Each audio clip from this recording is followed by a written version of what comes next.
Hi, I'm John Maxwell.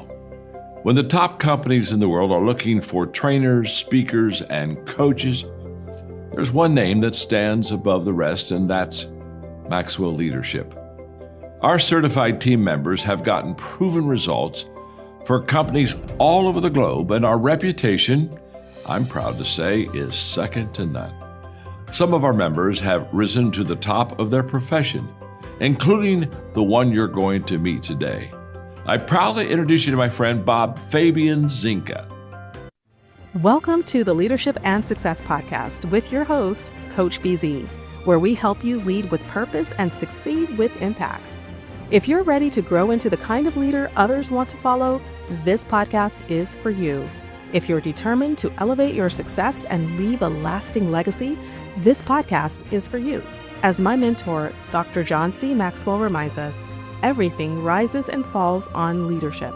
Our goal is simple: to inspire you, challenge you, and equip you with insights that can transform the trajectory of your leadership journey. Welcome aboard to another episode of the Leadership and Success Podcast with Coach.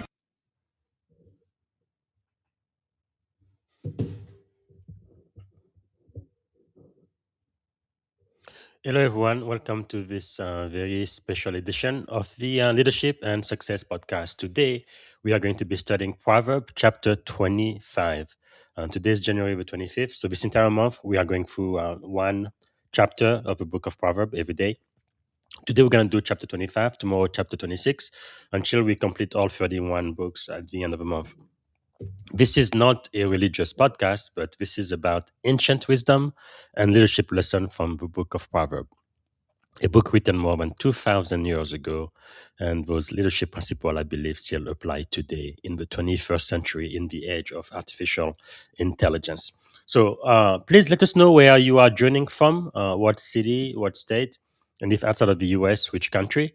And also let me know what you are grateful for today.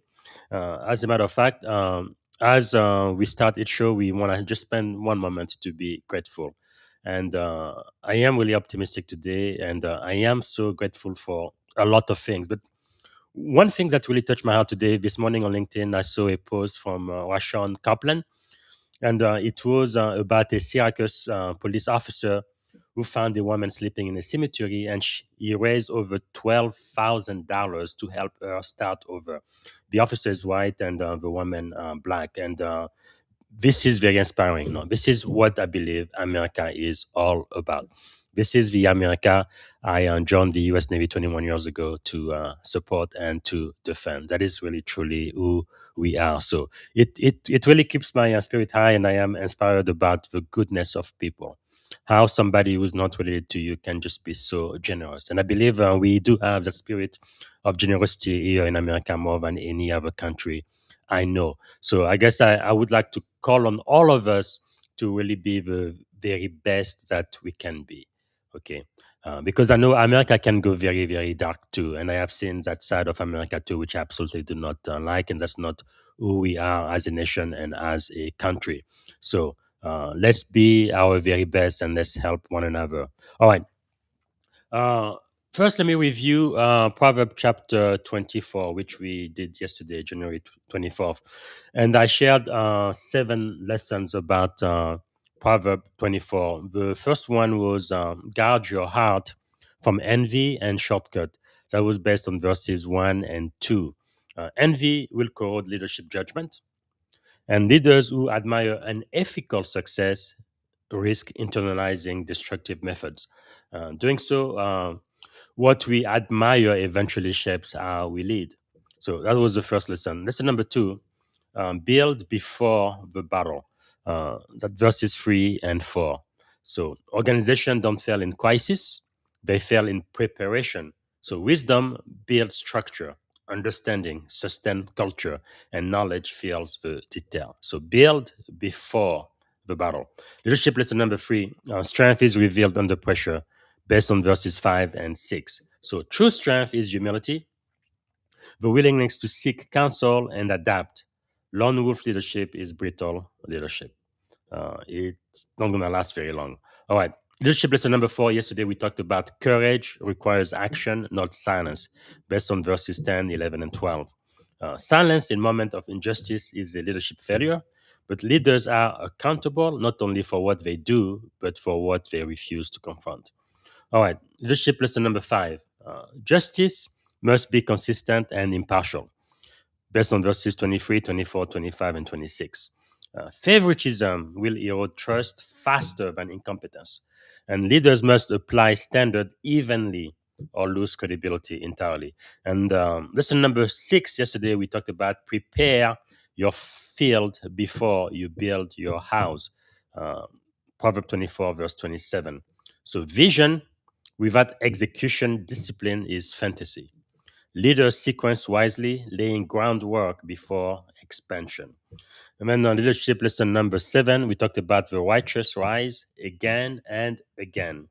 For a just man falls 7 times and rise up again. Wow, that is so powerful. Leadership is about consistency, trying over and over and over again until you find the proper solution. Never give up, never give in. Because failure is not fatal, but refusal to rise is fatal. So resilient leaders, they recover, they learn, and they return stronger. Wow. And by the way, I am working on my next book. It's going to be about resilient leadership. I think it's something we need now, probably more than ever before, because things are not always going to go your way. And sometimes you're going to face a lot of challenges. Sometimes they might even feel overwhelming, but you have to be a leader, you have to be resilient, and you have to get through it. Sometimes you succeed and sometimes you learn, right? And while you are going through challenges, learn what you need to learn, but keep moving forward. All right. So that was Proverbs chapter 24. So today we're going to start with Proverbs chapter 25. Again, I'm going to share my 7 lessons from this chapter. And if there are any verses I didn't highlight and you would like to share your feedback on those, please do so in the comment. And also, out of the 7 lessons I'm going to share, let me know which one means the most to you and provide your comments on what I'm going to be sharing in just a moment. So, Proverbs chapter 25. This chapter teaches us that as leader, influence is sustained not by position or power, but by restraint, discernment, and emotional intelligence. Emotional intelligence is so important to leadership. So this chapter contrasts impulsive leadership with wise leadership, revealing that timing, tone, humility, self-control are strategic assets. Right? The strongest leaders are not those who speak first or assert most loudly, but those who know when to act, how to respond, and what to restrain. That's leadership. So measured leadership, right? That's the theme of Proverbs chapter 25. The power of wisdom, restraint, and right timing. All right, our first lesson, lesson number 1, honor is revealed, not self-promoted. Based on verses 2, 6, and 7. Honor is revealed. Let's go there. It is the glory of God to conceal a matter, but the glory of kings is to search out a matter. Do not exalt yourself in the presence of the king, and do not stand in the place of the great. For it is better that he say to you, "Come up here," than that you should be put lower in the presence of the prince, whom your eyes have seen.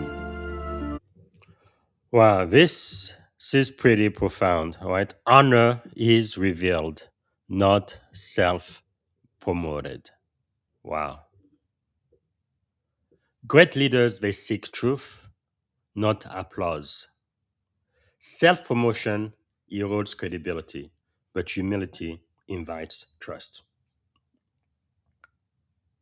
Authority grows when leaders let others elevate them.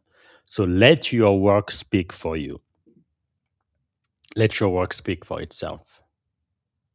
Wow. So how do we apply this? So ask better questions before making decisions. Resist the urge to prove yourself in public forums. And let performance, not posturing, establish your reputation. Your reputation is really what people say when you are not in the room. Will your work stand the test? The test of time. Will your work stand the test? So, where might you be seeking visibility instead of value? And are you searching for truth or defending your position?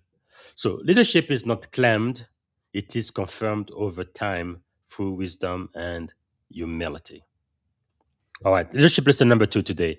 Timing is a leadership skill. That's going to be based on verse 11. Let's listen to that. 11.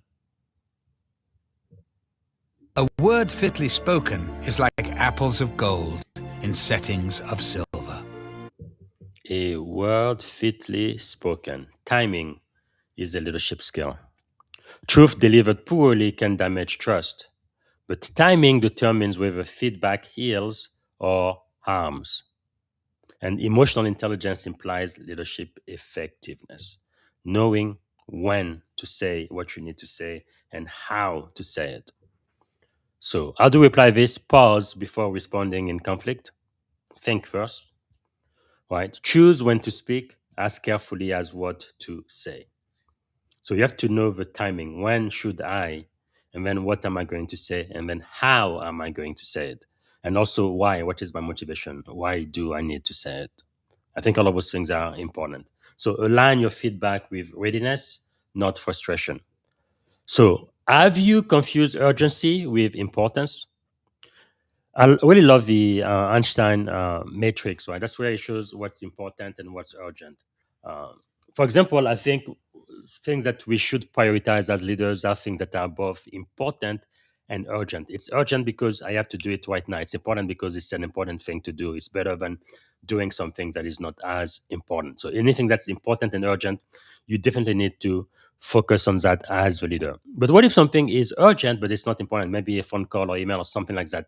Well, those type of things you need to delegate to someone, right? Somebody who works for you can take care of everything that's urgent. It needs to be taken care of right now, but it doesn't have to be taken care of by you, right?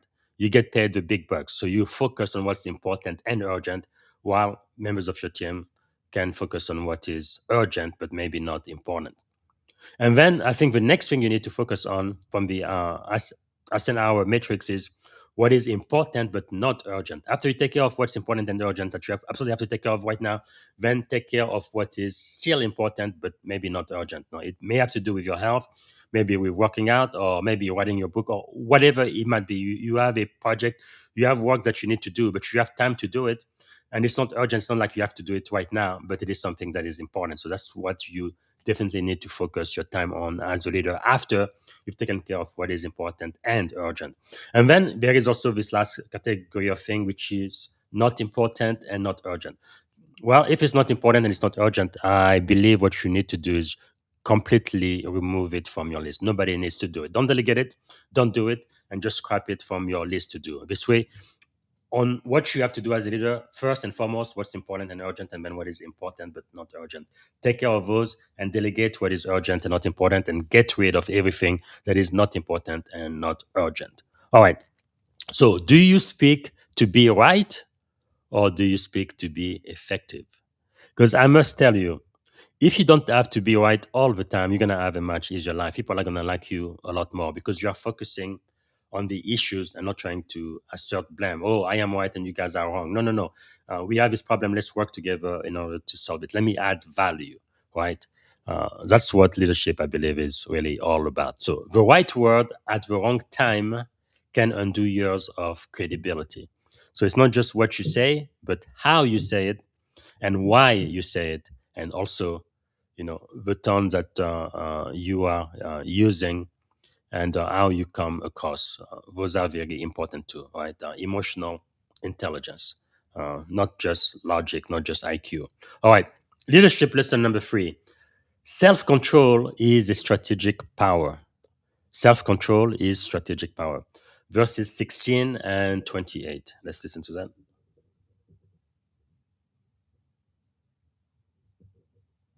Have you found honey? Eat only as much as you need, lest you be filled with it and vomit. Okay, let's go to verse 28. For so you will heap coals of fire on his head, and the Lord will reward you. Oh, no, 28. Who has snow in summer and rain in harvest. Whoever has no rule over his own spirit is like a city broken down without walls. Whoever has no rule over his or her own spirit is like a city broken down without wall. So you need to rule your own spirit. Self-control is strategic power. Unrestrained leaders are vulnerable leaders. Emotional discipline protects your authority. Overindulgence of ego, emotion, or impulse will weaken your command. So, regulate emotional responses under pressure. Really, I think the true character of a leader is shown in my experience when you are under pressure, when you are under stress. When everything is going very well, the way you intend things to go well, you can pretend to be something or someone that you are not. But when the pressure is on, when you go through the fire, you cannot fake it. That's when your character really shows up. So, would you restrain your emotion? Okay? Because you have to regulate your emotional response under pressure. Don't just emotionally react to what's happening to you. Create a space, take a time to think, come up with a plan, and then respond, not react. Okay, get the emotion out of it. Keep your emotion in check. And do the right thing that is going to face whatever challenge that you are facing right now. Yesterday, I was talking to my mastermind, and I told them something that really made me think. I used to get upset or uh, I don't know, frustrated when people would say things to me that weren't true, or when they would just say mean bad thing. Not many people do that, but few people have throughout my life, and I'm sure many people have that experience. You get offended when people don't speak well of you, or when you know that they are really mean and they wish you harm, so they criticize you, but really with all of that meanness and they just cannot stand you for whatever reason. So when I was growing up, I really used to get trouble and upset and frustrated and offended by that. But as I got older and wiser, I realized, well, I have to ask myself a couple of questions. First and foremost, is this person qualified to even speak whatever it is they are speaking? If they are qualified, I need to listen. But if they are not qualified, then no, I don't even have to listen to what they say. It just comes through my right ear and goes off my left ear. Right, so it doesn't matter. Now, if they are qualified to say what they say, I listen. And now, what they are saying, when I ask myself, is that true or is it false? If it's false, I don't have to worry about it. You are falsely accusing me of something, and I don't do it. That has nothing to do with me. Thank you for sharing, but no, I will pass. But now, what if what they're saying is actually true? And that's happened to me quite a few times. Someone who doesn't like you, someone who hates you, someone who wants to hurt you, and then they criticize you and they bring up something that is actually true. No, you may not be technical enough, or you might be slow, or whatever the case might be. No, in the military, during physical exercise, you may not do enough push-ups, or you are doing it using the wrong form, or whatever it might be. Look at it again. No emotions involved. Just use your logic. Use your head. Okay, this is true. I am not able to meet the standard in this area. Then what does that do to me? It helps me get better. Then I find a way to improve. So basically, even though they wanted to hurt me, but by telling me the truth, even though they didn't say it the right way, even though they really meant evil toward me, but what they said is true. So basically, I'm looking for the gold in all of the dirt, right?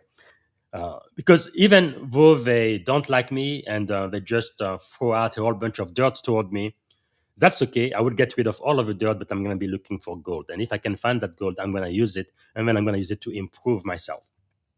And then I'm going to get better at whatever it is that I wasn't good at. Then I'm going to meet or exceed the standard. I'm going to work at it. It is going to become a personal objective of mine. I'm going to prove them wrong, right, by getting better. And that's really what I have done throughout most of my adult life.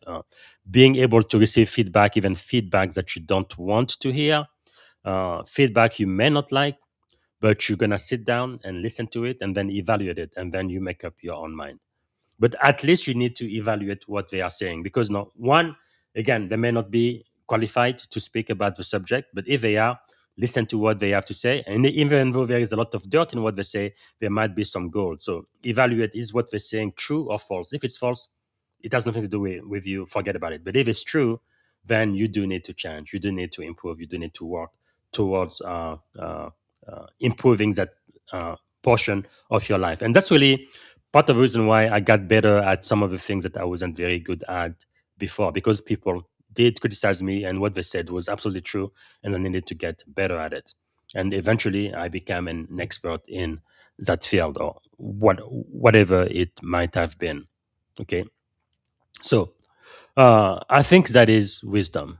Okay. Regulate emotional response under pressure. All right. Build habits that reinforce discipline and focus, and lead yourself before you can lead others. Because leadership is influence, nothing more, nothing less. And I think the first person you need to influence is yourself. All right. All right. Again, everybody who's listening to me right now, please let me know where you are joining us from, what city, what state. I'd like to know, and which country, if outside of the US, and also what you are grateful for today. And if you have any insight about any of the verses from Proverbs chapter 25, which is our subject today, please let me know as well. Or if you have any feedback about what I am teaching right now. All right. So, how do we apply this principle? Again, we are talking about self-control is strategic power. So, what emotion most often derail your leadership? Because we tend to be creatures of habit. What we do, we tend to continue to do all the time, right? So, think about the emotion that most often derail your leadership, and how are you going to be able to improve on that? All right, where do you need stronger personal boundaries? The anchor reflection here is self mastery is the foundation of sustained leadership. You have to learn to master yourself. What? Leadership lesson number 4. Conflict requires wisdom, not escalation. We're going to read verses 8, 9, and 10. Conflict requires wisdom. All right. Verses 8, 9, and 10. Here we go. As snow in summer and rain in harvest, so honor is not fitting for a fool. Like one who binds a stone in a sling is he who gives honor to a fool. Like a thorn that goes into the hand of a drunkard is a proverb in the mouth of fools. Okay. The great God who formed everything gives the fool his hire and the transgressor his wages. All right. Go not forth hastily to strive. All right. Public dispute damage trust and authority. Whenever you can, try to have peace with everyone if possible. It's not always possible, but if it is possible, as a leader, that's really what you need to go the high road. All right. I think it was Michelle Obama. Let me see where she. I thought I had a book here somewhere. Oh yeah, up there. Michelle Obama, she used to say, right, when they go low, we go high. That's really leadership, right? You treat people better than they treat you. You avoid public dispute if at all possible, because they really damage trust and authority. So wise leaders, they address conflict privately and proportionally, right? Praise in public, but if you need to challenge, correct someone, do it in private, right? Because escalation often signal insecurity, not strength. So how do we apply this? So resolve issues directly before widening the audience. And I think you need to resolve the issue as soon as they appear, as soon as you become aware of them. I think that's the way I have learned as a father. I cannot correct my child for something she did 2 weeks ago, right? It needs to be in the moment that she did it. That is how children get corrected. Same thing with pets also, right? And in life, I think when you see something, you need to immediately take action with love, with care, but directly address the issue so it doesn't happen again. And when I became a commanding officer, I reached out to all of my mentors, and one of my mentors told me, hey, whatever your standards are, if you see something that is out of standard, you need to take action immediately, because if you don't, as a commanding officer, that becomes your new standard. Because if a boss sees something that clearly doesn't meet the standard he says we were supposed to all work by, then that becomes the new standard, right? So as a commanding officer, as a leader, as a boss, you need to be fair and you need to be consistent, right? And the rules apply to everybody, including you. No one, right, is above the law, the rules, or the regulation. And that fairness, I think, really builds trust. Even if your standard may be very high, and mine are pretty high, and the best commanding officer that I've had throughout my Navy career, I've had very, very high standard, but they are fair. You know exactly where they stand, and they are consistent. All right. So resolve issues directly. That's very important at the lowest level possible. Okay, slow down before reacting to perceived offenses. Okay, take a minute, pause. Do not react, but respond. All right, protect relationship while pursuing resolution. So focus on the problem, not the people. Don't focus on blaming people. Oh, who's responsible? No, no, no. What's happening now? We need to fix it, right? It's not time to find out who is at fault. We have to save the house. We have to solve this problem. So focus on the problem and fix it by trying to protect all of your relationship. You can always find out later on if anybody is to blame for anything, but in the middle of it, you really have to be solution oriented. Here's the problem, and this is what I can do to add value to the team in order to fix the problem. All right. So, do you seek resolution or do you seek vindication? Hopefully, resolution is what you are seeking. And have you escalated something that required discretion? As a leader, you really have to learn to be discreet as well. Not everything that is going on in your life needs to be a public record. Not everybody needs to know everything that's happening. No. One thing I love in the military, even when you have the highest security clearance, you still have a need to know. Do you need to know this piece of information in order for you to do your job? If you do, yeah, you are going to be invited. You're going to get to know. But if it's not something that you need in order to do what you are doing, then we don't need to tell you. Discretion is very important as a leader. People need to be able to come to you and divulge their deepest secret while knowing that you are not going to be telling everybody else and their brothers about what somebody who works for yourself, someone who really came under the protection of confidence, right? Because the first time you are going to do that, you're going to tell everybody else about somebody else's problem.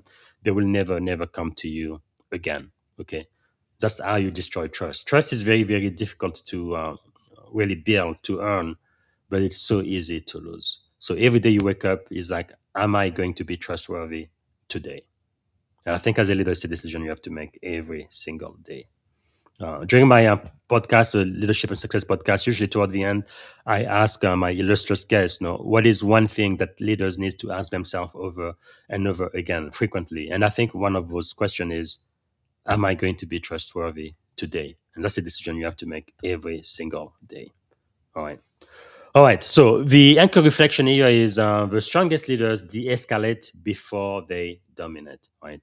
So always diffuse the situation and try to protect all relationships. Focus on the problem and really make people feel comfortable to come to you if they have any issues and if you can help.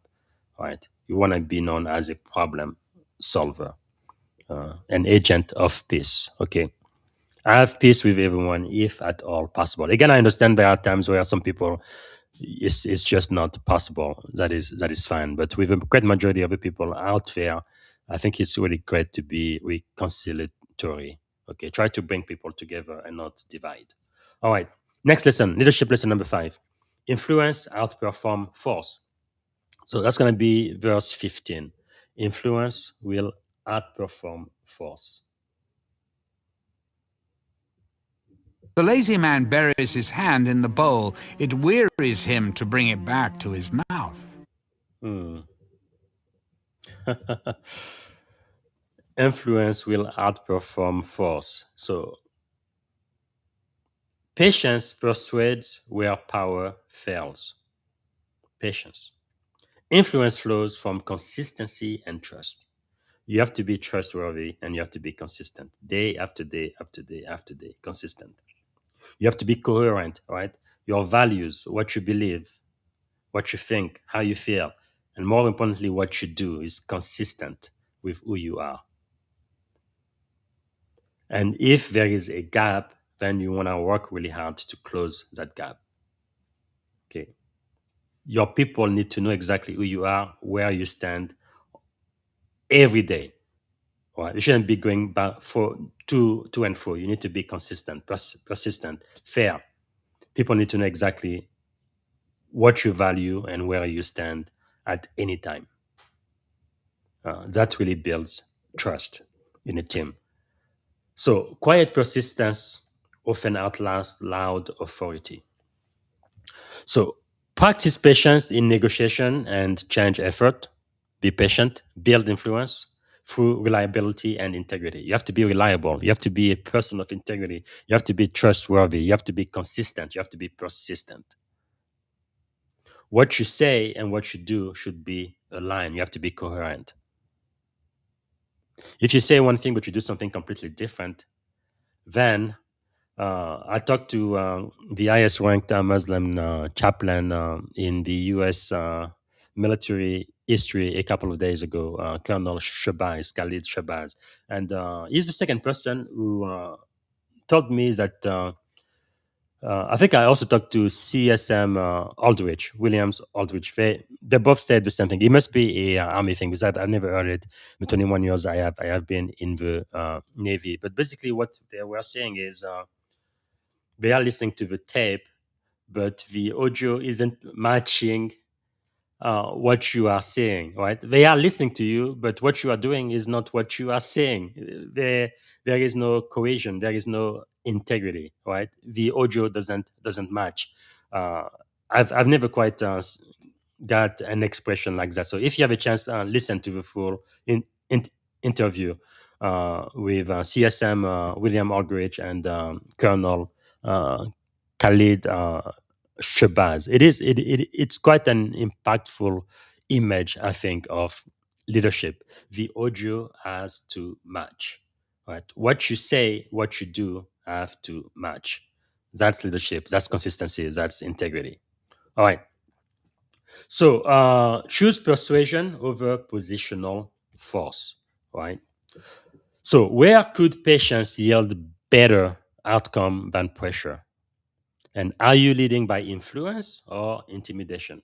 And remember, the best leadership definition, there are many ways you can define leadership, but the one I really like the best, right, the one from my mentor, the 21 irrefutable laws of leadership, where he says leadership is influence, nothing more, nothing less. So the anchor reflection here is lasting influence is earned, not enforced. Because you want people to follow you not because they have to, but because they want to. That's leadership. And I also love this book, The Five Level of Leadership, where it talks about the first level is positional leadership. Just because of your title, because of your position, you are a leader. So people are going to follow you and they're going to do whatever you say because they want a paycheck. Not necessarily because they want to follow what you're saying, but it's because they feel like they have to because of your title, because of your position. But where you really want to take them is to the next level where you build a relationship with them, where they follow you not because they have to, but because they want to, because they like you, right? Because you inspire them, because you are worthy to be followed. And you prove that every day by the way you act, by what you say and what you do, right? When the audio matches the tape, right?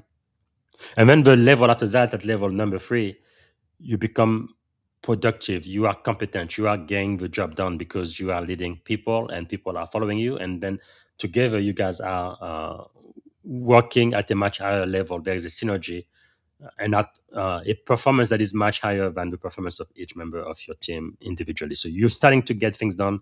You are successful, and success is attractive, and people want to follow you because you are successful, and they want to be successful too. So that's level number 3. And then at level number 4 is when you start forming other leaders. Right? Because the leader isn't just the one who has a lot of followers. No, that might make you a social media influencer, but that doesn't make you a leader at all. You are a leader because you build other leaders. You become a leader of leaders. And then at level number 5, which is the pinnacle, it takes time to get there. But that's when the leaders that you have formed, you have developed, then they start developing other leaders too. Right? So it's like you are a leader, and followed by other leaders that you've developed, and those leaders develop other leaders after you. Then you build legacy. Long after you are gone, you still have a great impact. All right. So lasting influence is earned, not enforced. Okay. Leadership lesson 6. Integrity is tested in absence. All right. Let's read Proverbs 25, verse 19. Is the man who deceives his neighbor and says, I was only joking. We're talking about integrity here. It's tested in absence. Reliability defines trust. Are you reliable? Can I count on you? Are you trustworthy? Are you a person of integrity? Do you do what you say? Do you say what you do? Does your word mean anything? So leaders are judged most during crisis, but inconsistency will fracture a team. Showing favoritism, that's going to fracture the team. Being inconsistent, saying one thing and doing something completely different. Or having the rule only apply to some people but not to other people. That is going to bring division, division, two separate vision. And that is not good. So how do we apply this? Do what you commit to. If you make a commitment, you have to keep it, especially when inconvenient. And again, that's part of the reason why I really never make commitment. I don't make any promises. I may tell people, hey, this is my intent. This is what I want to do. Everything works my way. No, this is what I am trying to accomplish here. But I don't say I will do this, because once you make a commitment like that, then you have to keep your word no matter what, even if it costs you, even if it's very inconvenient. And children will never forget. They're like, oh, Dad, you promised you would take me to the store. You promised you would do this. You would do that, and then you didn't do it. Well, that doesn't build trust. Okay, so I really learned that from my daughters. So don't make commitment. You can talk about your intention, but don't promise you're gonna do anything. But if you do, you better make sure you're gonna move heaven and hell to make it happen, no matter what. But again, I understand sometimes things just happen and it's impossible to keep your commitment. Then you have to communicate. You have to let people know. All right. So build trust through follow through. Okay. The power of a follow through. That's another one I think is really a master key of success. Right. Because sometimes what happens is, things are happening, but then people, they just don't follow through. They just drop the ball. Right. It's like, okay, where are we? What are our next steps? What are we doing next? Following through is a great skill to have. I think those who follow through are a lot more successful than people who do not. Okay. Even when you go for a job interview or whatever. Okay, I interviewed last week. What is the status now? What are the next steps? Follow through. Very, very important. So be dependable, especially under pressure. So how do others experience your reliability? Are you reliable? Do you show up strongest when it matters the most? And I think when it comes to leadership, in my opinion, the most important, the most critical dimension of leadership is the human portion of that, right? Human to human relationship. You caring for the people who report to you at a personal level, not just about the work, not just about the mission of the organization, not just about the performance, but about the individual themselves. And I think your people will know if you care about them or if you don't, or if you just pretend to. But building those relationships, I think, is really key. So trust is built quietly, but lost loudly. All right. The final lesson today, leadership lesson number 7, wisdom discerns when silence speaks. Okay. Wisdom discerns when silence speaks. Let's read verses 17 and 20.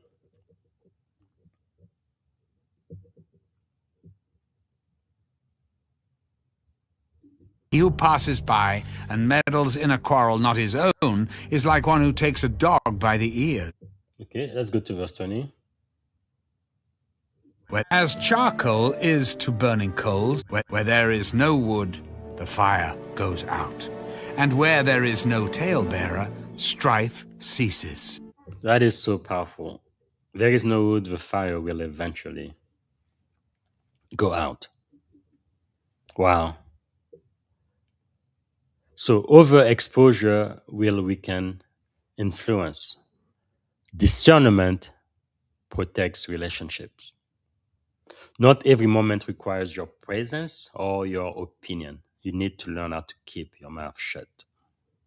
So, how do we apply this? Know when to step back and know when to speak. Respect emotional and relational boundaries. Right? Lead with discernment, not intrusion.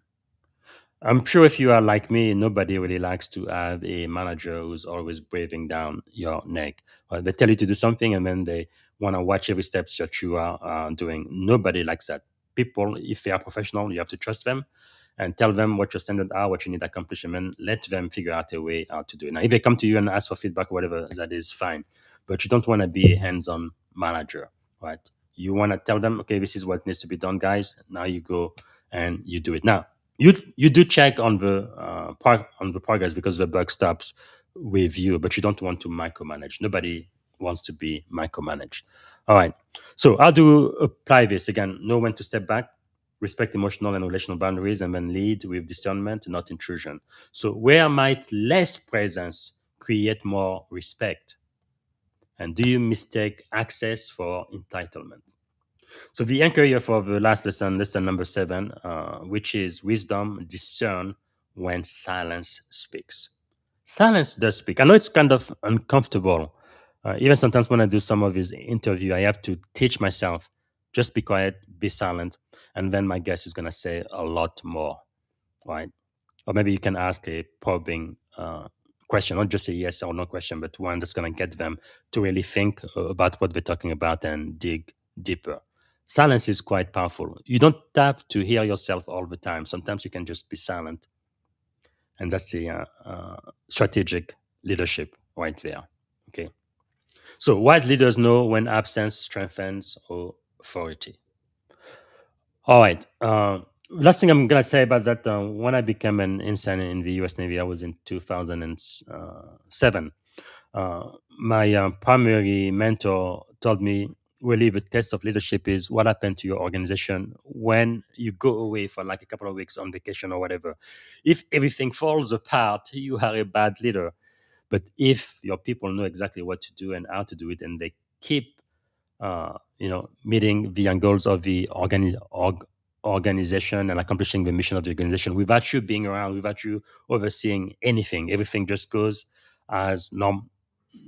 Then you are a great leader, because part of leadership is pretty much working yourself out of a job. Making sure that your people know as much as you do about your organization and the priorities, and that they take care of business whether you are there or not. That's leadership. All right. So as a closing statement for Proverbs chapter 25. So this chapter reminds us that greatness is revealed through restraint, wisdom, and emotional discipline. I can't overstate the importance of emotional intelligence. IQ is fine, and you have to be intelligent, but you also have to develop those emotional intelligence skills.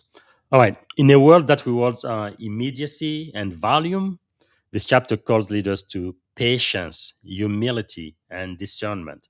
Those who master timing, tone, and self control build trust that endures and influence that lasts. Okay, that's today's lesson. I'm going to be back tomorrow, January the 26th, with Proverbs chapter 26. Again, ancient wisdom, mentoring from the book of Proverbs. We're going to be focusing on ancient wisdom and leadership lesson from the book of Proverbs. Tomorrow, we're going to do Proverbs chapter 26, and we're going to end on the 31st. We're going to read the last chapter of Proverbs. Now, I want to remind you guys that on Wednesday, I have a great privilege of speaking with, hold on, let me get it. I thought I had it here.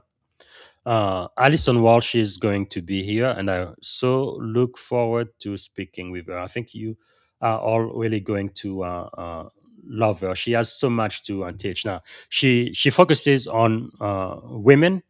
She has written this best selling book. She believed she could show up, shine bright, and achieve abundant success. You see, it is all pink. Women are going to love that. But she also has an additional book. It's a devotion. Let me see.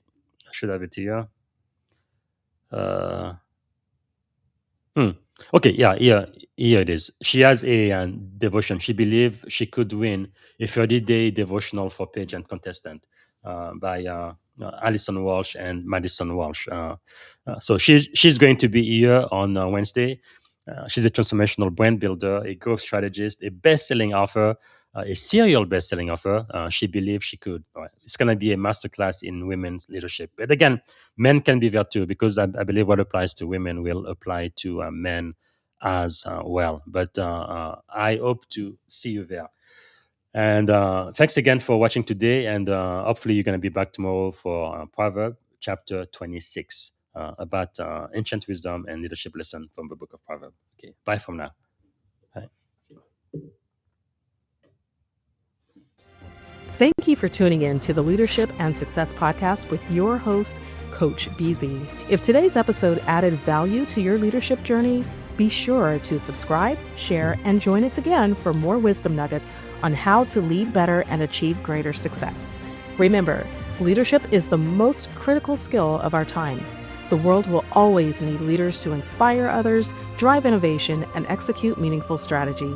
So why not count yourself among the bold leaders shaping the 21st century?